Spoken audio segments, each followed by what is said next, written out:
Bienvenue dans l'inconnu. Le premier podcast où l'identité de l'invité est inconnue. C'est le podcast qui décolle les étiquettes sociales et ne se pose pas la question de ce que tu fais et se focalise sur qui tu es. Je vous invite à découvrir avec moi l'histoire d'un inconnu, un héros, une héroïne du quotidien, source d'inspiration. C'est bon pour toi ? C'est bon. T'es tout sérieux là ? Ah bah, je suis complètement à toi. Ah ouais, c'est stop. Alors vas-y, on va commencer.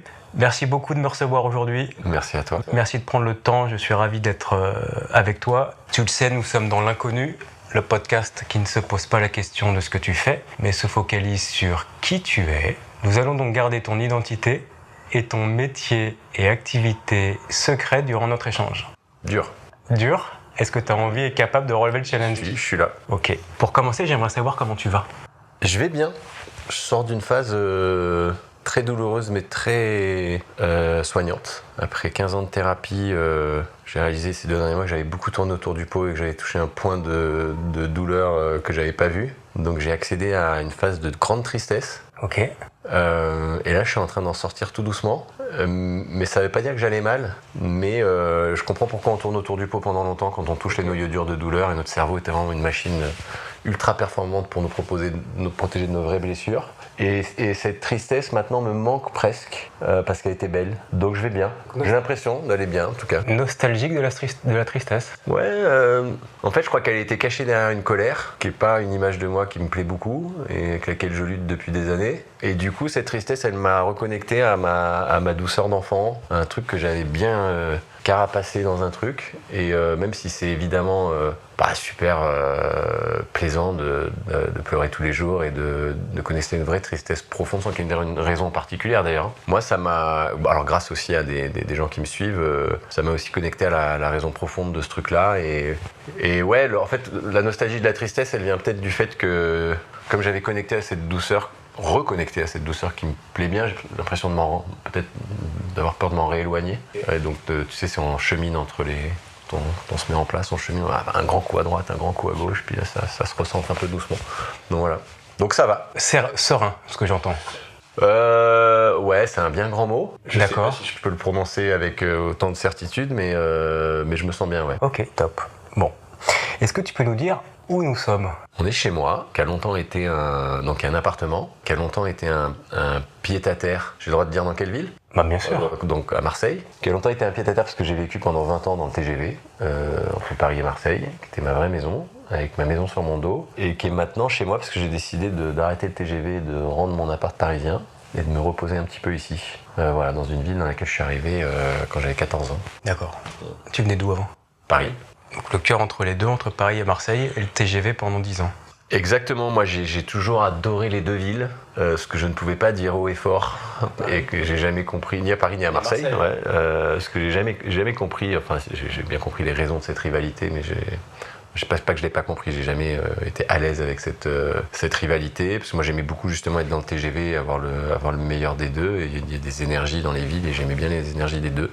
Et très longtemps, j'avais ce truc en arrivant à Paris d'être content d'être là. Et puis cet été, je suis arrivé à Paris. Alors je venais de passer 6 semaines dans une tente, dans une forêt, donc ça peut peut-être expliquer ça. Je me suis dit que j'avais plus envie d'habiter là. Voilà, donc je suis revenu me poser à Marseille. Et puis je crois que j'en ai marre de faire du TGV. Ouais. Voilà. D'être entre deux. Ouais. Je te propose de passer au hasard de la discussion. Mm-hmm. Tu me demandais ce que c'était ce petit sac tout à l'heure. C'est vrai, mais c'est parfait, on va commencer par jouer alors. Je te laisse tirer un dé. Est-ce que c'est ta couleur préférée ? Pas spécialement, mais je ne saurais pas dire quelle est ma couleur préférée. Ok, est-ce que ce dé te convient ? Bah alors, c'est pas qu'il me convient pas, mais j'ai très envie de voir ce qu'il y a comme autre dé. C'est vrai, vas-y. Monsieur est très joueur, vas-y. Ouais.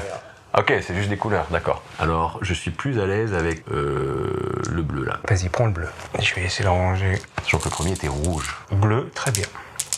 Je te propose de partir au hasard de la discussion. Ok. On a 6 thématiques. Ok.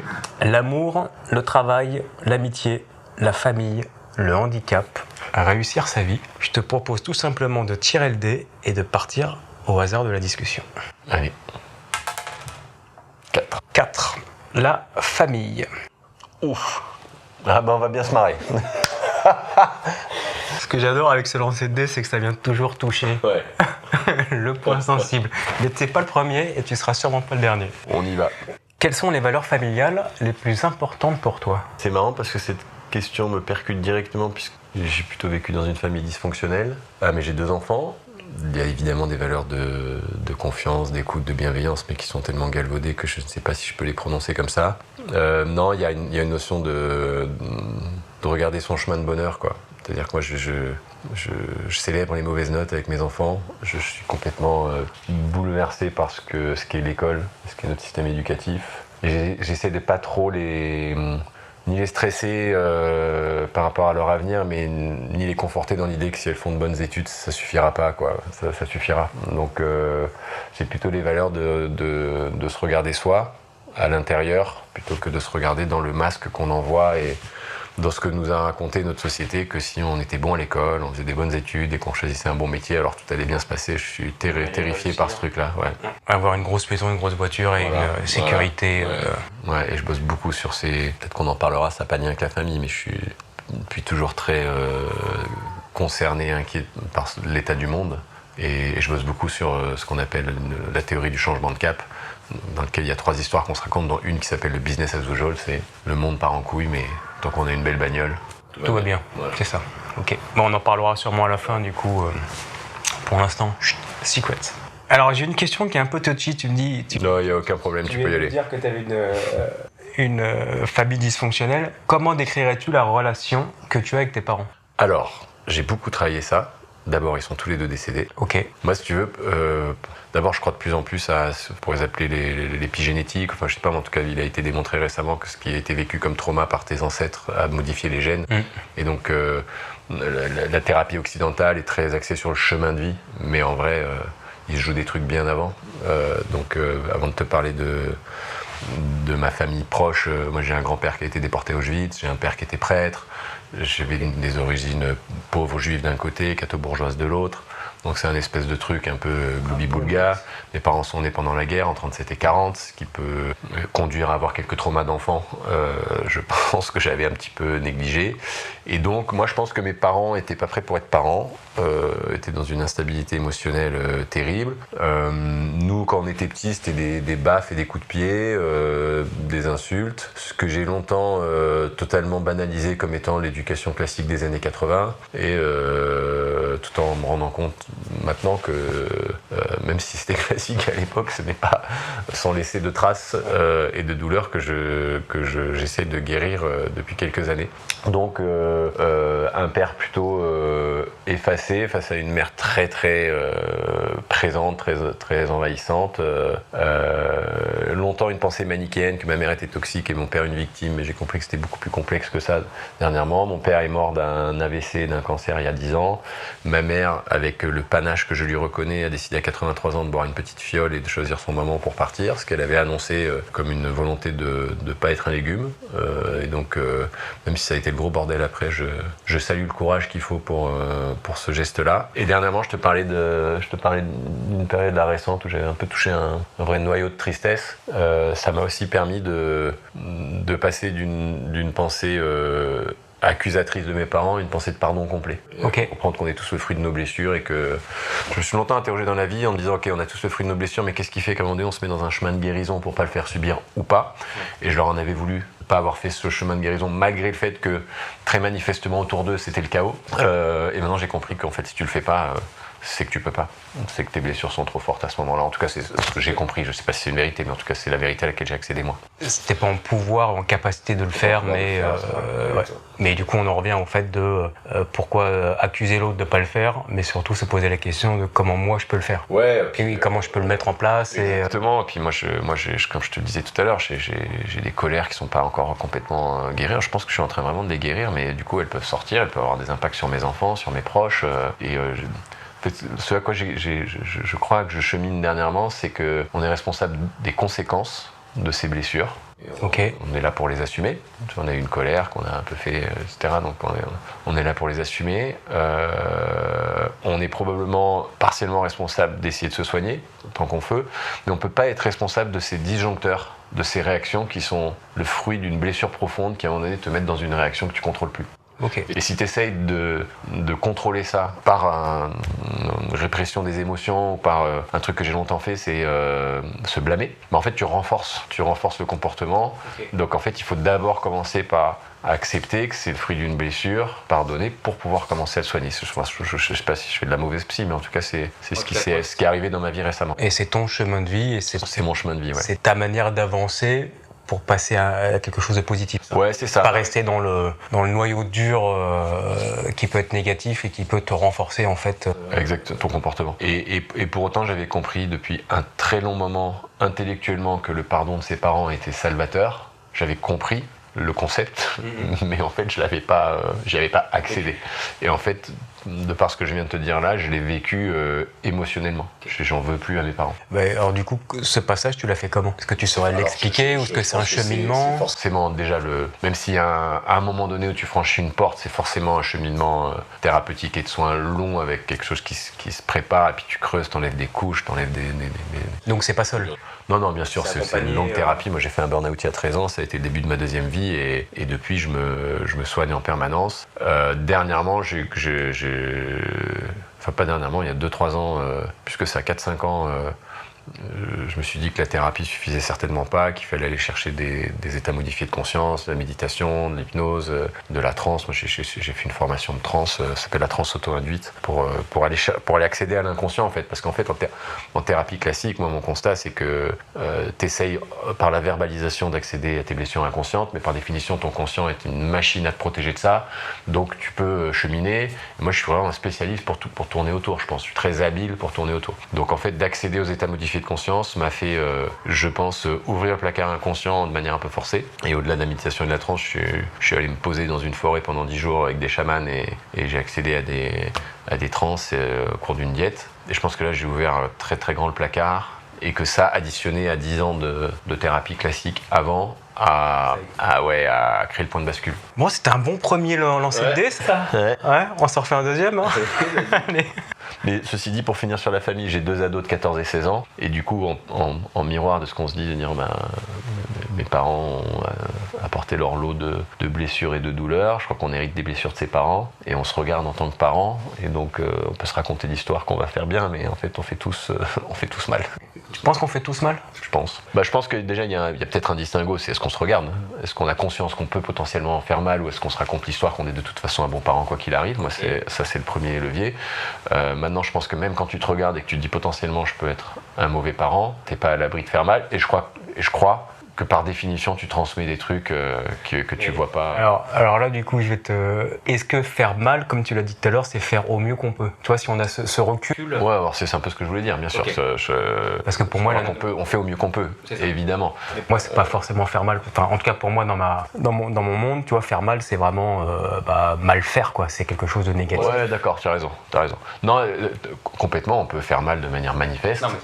Quand on fait de son mieux, on peut imaginer qu'on peut pas faire mieux, mais ça veut pas dire qu'on fait bien. C'est ça mon point.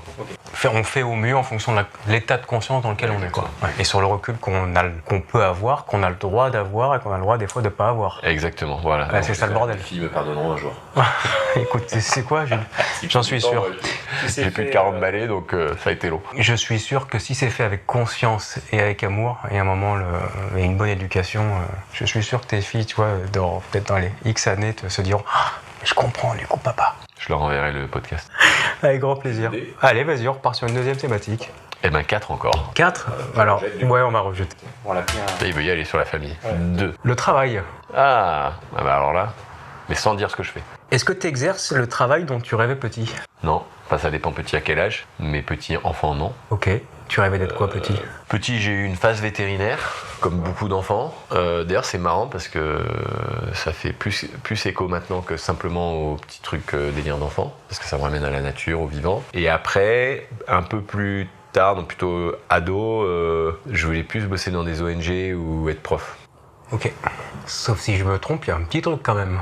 Peut-être. Tu me dis vétérinaire, ONG, prof. Il y a un petit truc, je sais pas, comme j'ai pas le droit d'en parler. C'est ça, moi perso, ça me fait penser à certains mots et Peut-être, t'as raison. La transmission, l'aide à autrui.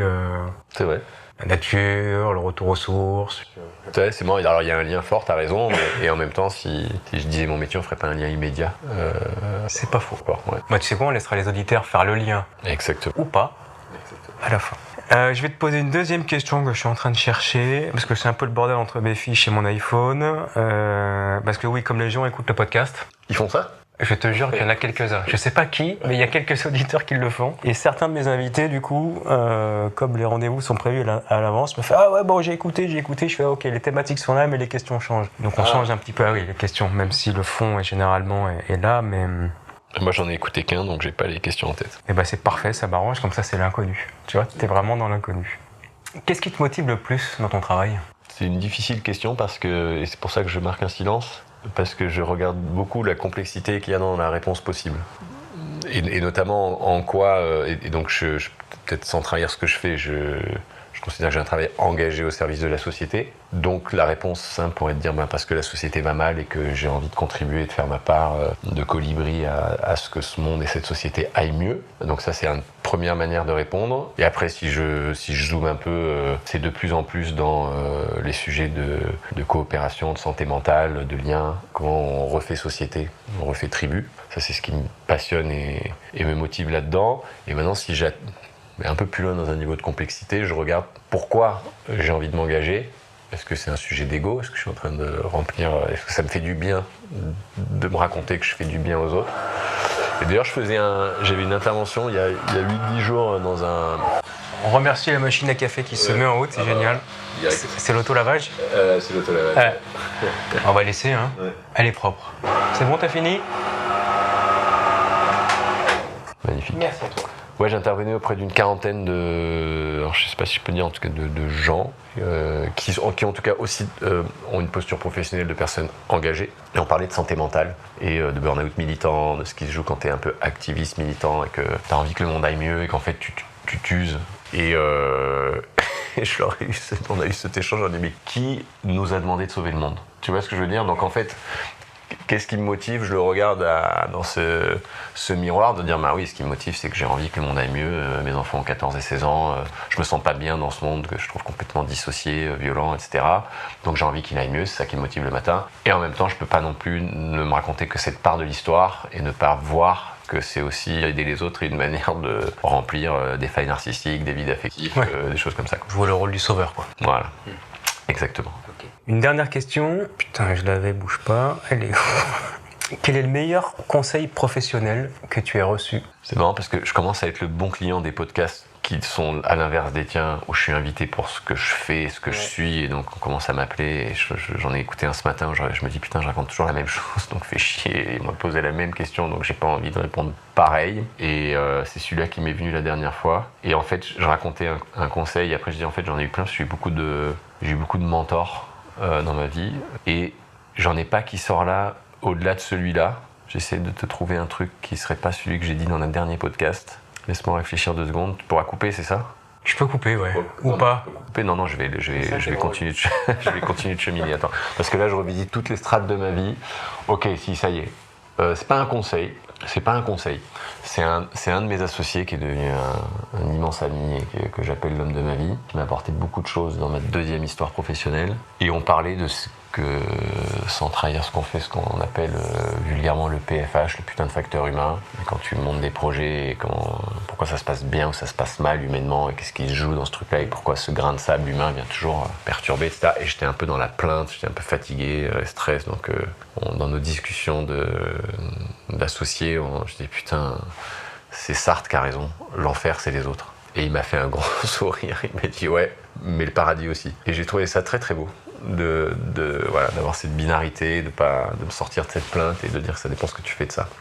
Ok, donc ton meilleur conseil c'est le paradis, ça peut être c'est les autres. Ouais. Comme l'enfer, mais en fait du coup c'est juste ta manière ton prisme de voir le monde. Le conseil qu'il y a peut-être derrière, c'est de sortir de la pensée simpliste, qui est pas ok, l'enfer c'est les autres, mais tu peux pas te contenter de ça, mais quand tu es dans ta plainte, tu te votes dedans. Donc le conseil c'est un peu toujours de voir les deux polarités d'une situation et surtout de voir ce que t'en fais en fait. D'en faire des autres, c'est si tu le décides. Si tu décides d'en faire autre chose, et c'était ce qu'il a fait de sa vie lui, tu peux prendre la décision de voir les choses d'un côté plus positif que celui de la simple plainte. Et donc le deuxième conseil, c'est que la plainte n'amène en général pas très loin. Que de la plainte et n'amène pas grand-chose, quoi. A priori. On passe au texte à trous. Ok. Tu commences les phrases, tu les termines. J'adore ce piton. Et je les termine, genre, faut que je sois court ou je peux partir? Ah ben tu peux partir, c'est ça qui est bon, on peut partir dans l'inconnu, c'est ça l'objectif, c'est que c'est toi qui es maître de ton destin là, tu vois. À mon avis, la plus grande preuve d'amour, c'est d'accepter la nécessaire liberté des personnes concernées par cet amour en question. donc accepter l'autre dans son entièreté. Je n'irai pas jusque-là, je parlerai de liberté. Liberté. Ouais. Liberté d'être, liberté d'agir. En fait, je dirais pas jusque-là parce que ça pourrait aller vers une acceptation pleine et entière d'un tout. Or, de temps en temps, il y a des choses qui sont pas ok. Il faut aussi savoir s'en écarter ou s'en protéger. Mais je le verrais plutôt à l'envers. Je dirais plutôt c'est l'acceptation de la liberté qui emmène au bon endroit et qui évite de se dire que, en fait, ce à quoi ça ramène pour moi, et je pense que ça parle de mon histoire, c'est que dans cette part de liberté, je mets une espèce de contrepoids à l'idée que je me suis longtemps fait. Je crois que beaucoup de personnes se font que notre bonheur dépend de l'amour que l'autre va nous porter. Et je crois que c'est se mettre au très mauvais endroit que de faire ça. Oui. Donc cette liberté, dire qu'on est avant libre, on est deux êtres libres, et c'est dans cette liberté qu'on peut trouver, je ne sais plus quelle était ta question, mais la plus grande preuve d'amour, c'est ça? C'est exactement. Tu vois, si c'était à refaire... C'est une bonne question parce que j'ai morflé. Mais si c'était à refaire, je le referais sans hésiter. Ok. De la même manière, en changeant 2-3 trucs. Ah bah c'est toute la question. Ouais, Évidemment que... Alors si ta question induit qu'on peut changer des trucs, Allez, c'est quoi? il y a quelques points que je reprendrai, notamment comprendre un peu plus tôt que je ne suis pas invulnérable et donc d'essayer d'éviter de prendre le mur à 130 km/h pour commencer à prendre soin de moi et à changer de regard. Ça c'est peut-être le plus gros point que je changerai. Parce que finalement, bon, et encore j'ai eu de la chance, hein, ce mur je l'ai pris à 28-30 ans, ce qui est pas si vieux, donc, mais comme aujourd'hui j'ai le droit de dire mon âge, oui, aujourd'hui j'ai 46, j'allais dire mon chemin de guérison n'est pas terminé, il n'est jamais terminé. Il a atteint un certain niveau. Je me dis parfois que si j'avais accédé à l'idée que c'est important de prendre soin de soi, j'aurais perdu moins d'années à tourner en rond dans de la douleur, dans de la souffrance, dans de la plainte. Et donc peut-être que c'est ça que je referais beaucoup, c'est me soigner plus tôt. Ok. Et du coup, ça m'amène à une autre question. Est-ce que c'était pas ton chemin de vie? Si. Est-ce que tu vois, changer un des points dans ton chemin de vie qui était passé ne t'aurait pas peut-être amené à celui que tu es aujourd'hui pour accomplir ce que tu vas faire demain? Complètement, et ça c'est vraiment ce à quoi j'accède maintenant, et je suis suivi en thérapie par un psy qui est psychothérapeute classique, mais qui est aussi dans une approche de la spiritualité. Et pour faire le lien avec ce que tu as dit, ça fait 13 ans que je suis dans la plainte de mes parents, et elle m'a apporté une phrase, je pense, qui du coup répond aussi à la question de tout à l'heure du point de bascule, qui veut dire, mais si on le regardait autrement, admettons qu'on croit en la réincarnation, et pour moi, peu importe qu'on y croit ou pas, c'est le changement de paradigme qui est intéressant. Pourquoi vous aviez choisi et il fallait que vous naissiez dans cette famille? Et donc je trouve que ça amène effectivement un changement de regard qui te permet d'arrêter de regarder des causes, des liens de cause à effet, des plaintes, etc. Et de dire, ok, si de toute façon c'est ça que j'avais à vivre, alors pourquoi? Et oui, effectivement, c'est pour ça que ta question, si c'était à refaire, pour moi, elle induirait pour moi que ce serait de la même manière. C'est pour ça, si c'était à refaire en changeant des choses, ben c'est pas à refaire. Donc, mais néanmoins, effectivement, je le referais de la même manière parce que... alors évidemment, je suis dans un moment de ma vie où je me sens plutôt bien, donc c'est là où ça m'a mené. Donc j'ai envie de dire, je sais qu'il y aura des passages douloureux, mais ça m'amène ici. Et de toute façon, je vois pas ce que j'aurais pu faire d'autre. Ok.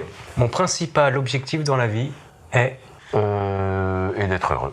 Et d'être heureux, ça a longtemps été plein d'autres choses, mais aujourd'hui c'est le seul truc qui m'intéresse. Et être heureux et par conséquence être apaisé, en harmonie avec mes proches, avec les gens que je croise. Ça c'est vraiment c'est un des seuls trucs qui m'intéresse. Comme le bonheur. T'es relou.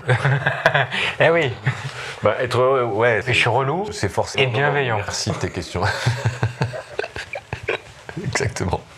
D'abord, je pense que les réponses sont très subjectives. Complètement. Ce serait extrêmement difficile et prétentieux de pouvoir définir ce qu'est le bonheur et le plaisir. Donc voilà, je vais te donner évidemment ta définition à toi, c'est ça qui est important. Puisque évidemment, elle évolue dans le temps. Et d'ailleurs, comme je suis né dans les années 70, je pense que la définition du bonheur a longtemps pu correspondre à avoir une belle bagnole, de l'argent, une maison et de la renommée. Ouais, voilà. On a eu le même poids social, on va dire. Et comme j'ai vécu le burn-out, la dépression, l'anxiété, j'ai accédé à quelque chose qui n'était pas prévu, pour lequel on n'avait pas prévenu que ça pouvait exister, c'est-à-dire les moments très douloureux, les up and down, les downs prolongés, l'incompréhension de ce truc-là, parce que comme avant, tu es dans une pensée un peu manichéenne, soit il y a un problème et je vais pas bien, soit il y en a pas, je vais pas bien, et là il n'y a pas de vrai problème, mais tu vas pas bien, alors c'est un peu déroutant. Et donc je travaille beaucoup sur cette courbe. Tu as des moments où tu te sens bien, des moments où tu te sens mal, et à me dire comment les moments où tu te sens bien sont pas des moments trop exaltés, et les moments où tu te sens mal sont pas trop deep et pas trop longs, et donc comment tu régules cette courbe-là.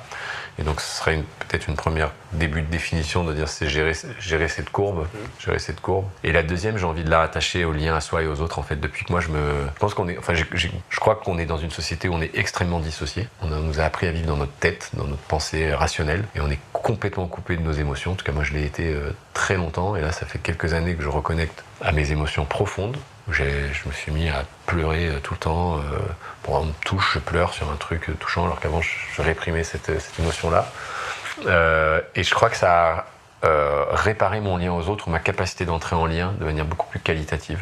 Et donc ça, pour moi, ce serait une deuxième définition d'être heureux, c'est de cultiver ce lien de qualité, apaisant, assez profond. D'ailleurs, j'ai de plus en plus de mal avec les small talk et avec les banalités, même si je pense qu'il en faut, parce que ça fait partie de nos liens. Mais j'ai assez rapidement besoin d'entrer en lien avec quelqu'un. Ok. Paradis, c'est les autres. C'est bon, ça, repris d'une citation de Sartre. D'un penseur moderne, c'est plutôt un penseur moderne qui s'appelle Renaud Seligman, qui est mon associé, qui a donc complété, comme dans ton jeu, la phrase à trous, l'enfer c'est les autres. Il a rajouté une virgule, il a mis oui, mais le paradis aussi. On passe à la question d'un inconnu. Ah oui. J'ai pris le parti que chaque inconnu pose une question à un autre inconnu. Je vais donc te poser la question de la personne avec qui j'ai passé du temps hier. Et cette question est, si tu ne devais garder qu'un objet, lequel garderais-tu ? Eh bien écoute, figure-toi que j'anime des stages où on demande à nos participants d'amener un objet qui parle d'eux. Donc c'est quelque chose que je pratique souvent, puisque moi-même dans ces stages, je me livre à l'exercice. Et je commence toujours par dire la même chose, c'est que je suis pas du tout matérialiste.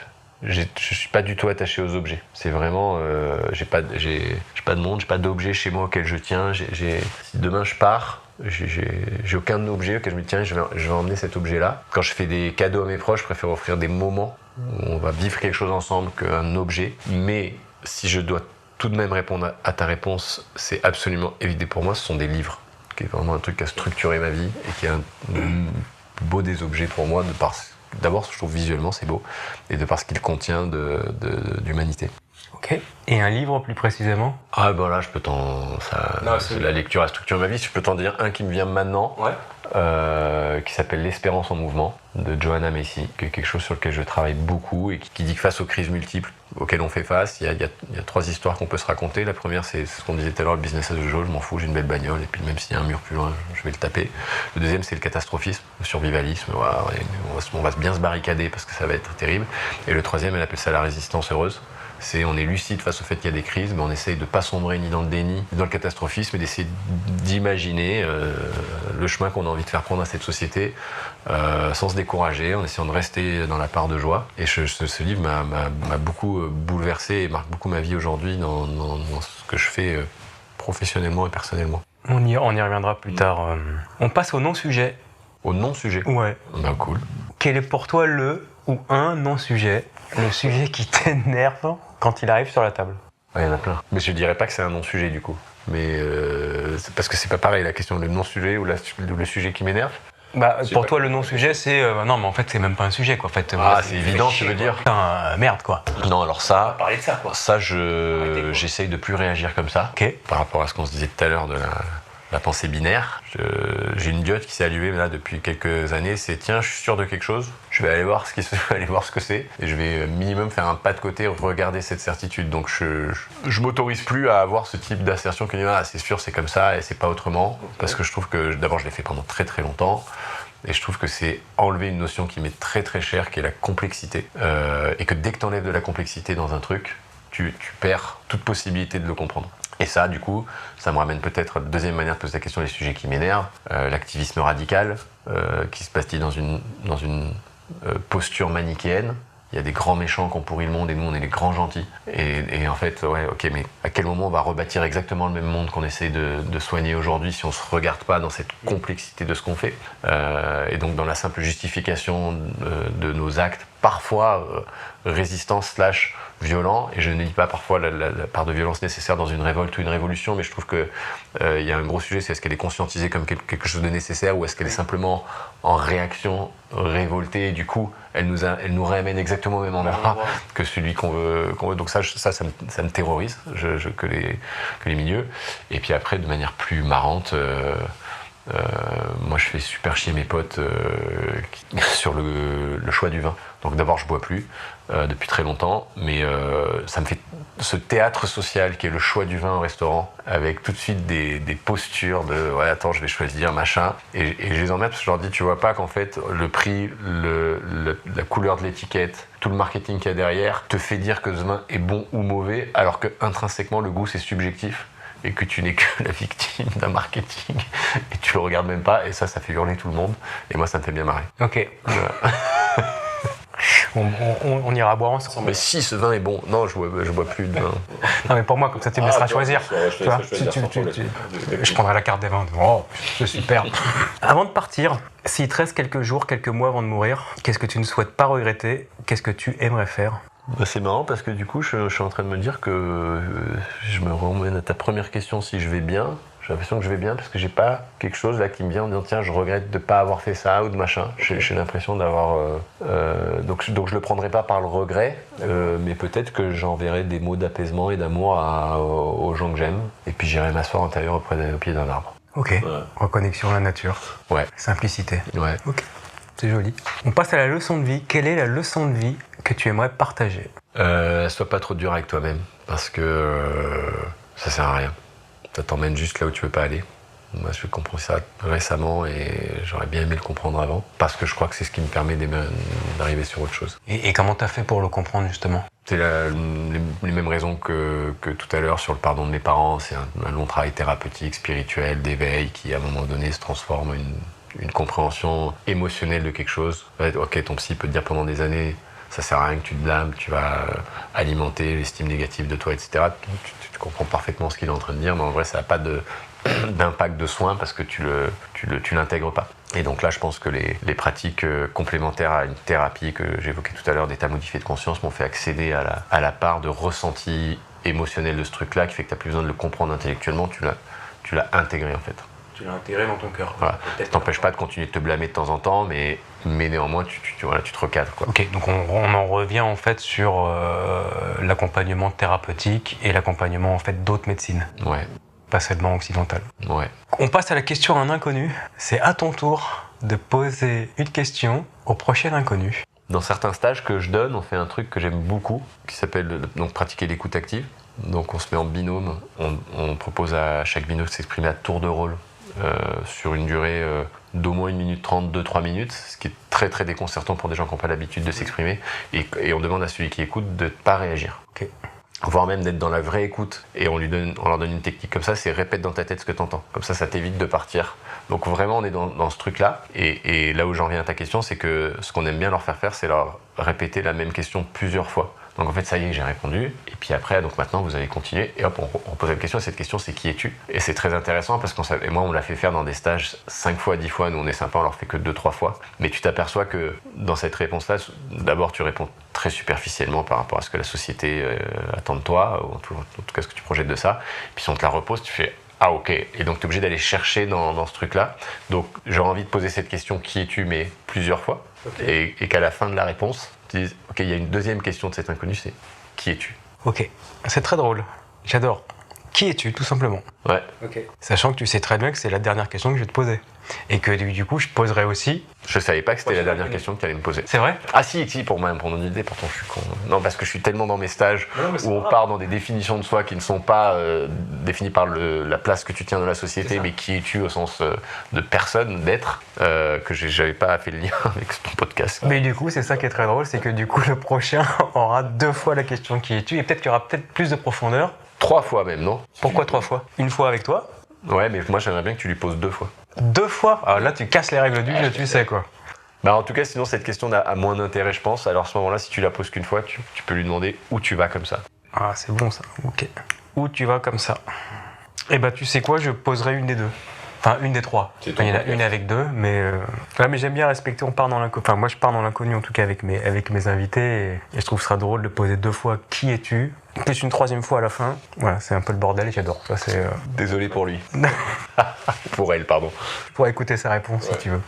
On passe au titre de l'épisode. J'ai pris le parti que chacun de mes invités choisisse le titre de notre épisode.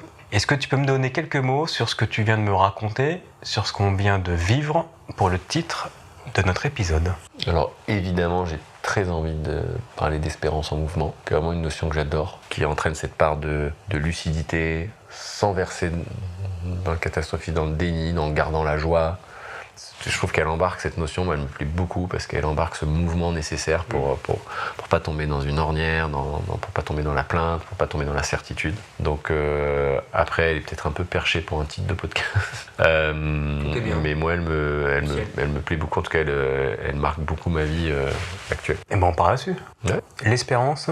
L'espérance en mouvement. Et je peux te dire que c'est pas si perché que ça parce que titre des épisodes en fait déjà publiés ou qui seront en cours de publication sont aussi et c'est ça qui est très chouette en fait.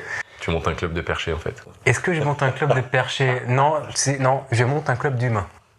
Ok. Tu vois, et on est vraiment dans l'humanité et en fait je me rends compte que le titre des épisodes révèle vraiment un côté d'humanité et un côté qui peut soit partir des fois dans un extrême mais qui sont en fait on est tous reliés et c'est ça qui est très très beau et c'est chouette aussi toi d'avoir l'espérance en mouvement, c'est qu'en fonction de ton mood, et c'est ce que je souhaite aussi dans le podcast, c'est que en fonction de ton mood tu vas aller sur le podcast et tu vas aller choisir en fait une colorité, j'invente des mots aussi dans ce podcast, il faut le savoir, et une sonorité en fait en fonction de ton mood tu vas aller choisir le titre d'un podcast et derrière ce titre tu auras une personne et une vie, tu vois, donc carré. C'est ça qui me plaît quoi. Voilà, je te propose de passer à la dernière question.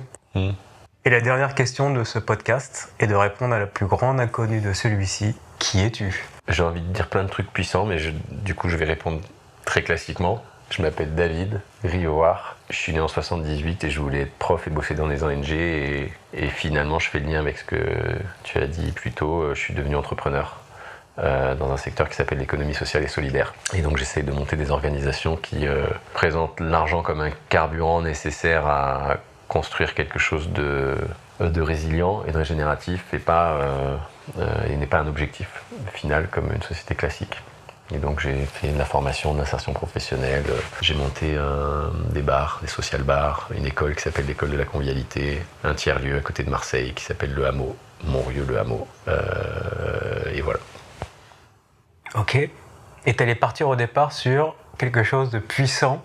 Non, j'ai dit j'aurais bien aimé dire quelque chose de puissant, liant l'espérance en mouvement, etc.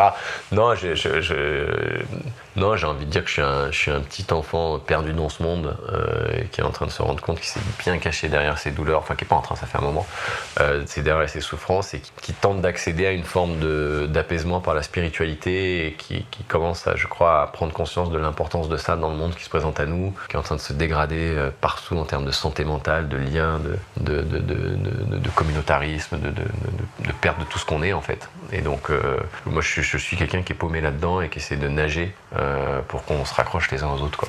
Ok. Et est-ce que du coup, en étant entrepreneur sur que ce soit le social bar ou le hameau de Montrieux ou la troisième, je l'ai pas. Les deux rives. Les deux rives. C'est quoi le lien sur les trois quoi? Ouais, dans la première, donc était les deux rives, on faisait de la validation d'acquis, donc c'était une forme de réparation sociale. Il y a 20% d'autodidactes, il y a 40% d'autodidactes pardon, en France, mais il y a 20% de jeunes qui quittent le système scolaire sans diplôme chaque année, c'est énorme. Et donc on se raconte que le système éducatif fonctionne bien. Déjà on sait qu'il fonctionne de plus en plus mal, mais en plus même quand il fonctionnait potentiellement bien, il était une voie de garage il crée une voie de garage pour plein. Donc moi j'ai un premier truc qui a été de réparer ce truc-là. Mais on répare, c'est pas parce que t'es pas bon à l'école que tu peux pas avoir une vie. Et moi comme j'étais un peu un cancre, ça me parle. Après, dans le social bar, ouais, là, c'est un deuxième niveau d'espoir parce que dans le social bar, on remet les gens en lien soit dans des bars, soit dans des lieux, dans des événements, dans des lieux publics, en recréant du lien social et du lien profond à l'autre parce qu'on appelle des activateurs de convivialité. Et ça fait 8 ans qu'on fait ça et franchement, ça marche. Et quand je dis ça marche, c'est pas un concept marketing, ça marche, ça crée du lien profond. Et d'ailleurs, on a un labo de recherche qui étudie ce qui se joue entre le moment où on va faire vivre un moment éphémère à deux inconnus qui ne se seraient jamais parlé. Et après on va potentiellement avec qui on arrive à garder en contact, on va les suivre dans le temps pour voir si ça a créé un petit maillon d'une chaîne. D'accord ? Si je te donne un petit moment sympa là, éphémère, un sourire en te croisant dans la rue parce que machin, est-ce que inconsciemment tu vas l'emporter ? Est-ce qu'on retisse du lien social en faisant ça ? Puis après on a monté une école qui enseigne ce qu'on appelle nous le détournement convivial ou la déconne sérieuse, c'est-à-dire comment j'arrive à saisir des moments pour en faire des petits moments de lien plutôt que simplement subir ce qui se passe, comme on le fait quotidiennement. Et au hameau, on fait plein de trucs, on rénove le tourisme, c'est un ancien monastère de 2500 mètres carrés, donc il s'y passe énormément de choses, mais là où je fais le lien avec le travail qu'on fait sur la réparation du lien, c'est qu'on travaille beaucoup sur les notions d'intelligence collective, de gestion des émotions, de gestion des peurs. Qu'est-ce qui se joue dans un groupe, qu'est-ce qui fait qu'un groupe coopère pas, et on arrive à un constat qu'un groupe coopère si les individus sont en confiance, sont dans un lien de confiance, et ça c'est ce qui habite notre espèce depuis toujours, et d'ailleurs l'espérance en mouvement, c'est le bouquin de Johanna Macy qui est une éco-psychologiste et qui a inventé quelque chose qui s'appelle le travail qui relie dans les années 80, et la reliance dont elle part est triple, c'est se relier à soi, à ce qu'on est, à ses émotions, ce qui permet de te relier aux autres et d'être en conscience qu'on est tous reliés à quelque chose qui est notre maison commune, la nature, le vivant, notre monde. Et on fait beaucoup de stages au hameau maintenant là-dessus, dans lequel moi je me sens vraiment bien, d'abord qui m'a beaucoup apporté en plus des thérapies. Et donc on est vraiment... Et là-bas, il y a un labo de recherche aussi, on bosse avec 2 docteurs en anthropo et en histoire sur ces notions-là. Et on est en train de rapprocher les projets de recherche, parce que dans cette intention globale qui est le lien social par la joie, la convivialité, la déconne d'un côté, la coopération, l'intelligence collective de l'autre, on est en train de dire qu'en fait tout ça c'est une seule et même chose et qu'il se joue quelque chose qu'on a complètement oublié là-dedans et qu'on peut redémarrer. Super, merci. Est-ce que tu veux rajouter quelque chose ? Merci à toi. J'aime beaucoup le concept de ton podcast parce qu'effectivement on entend toujours les mêmes voix pour ce qu'il représente socialement de ce que la société a déterminé comme quelque chose de sexy à écouter, et je trouve que je suis très sensible au fait de passer d'abord par le soi profond avant de se dire qui on est socialement. Donc merci et bravo pour ce que tu fais.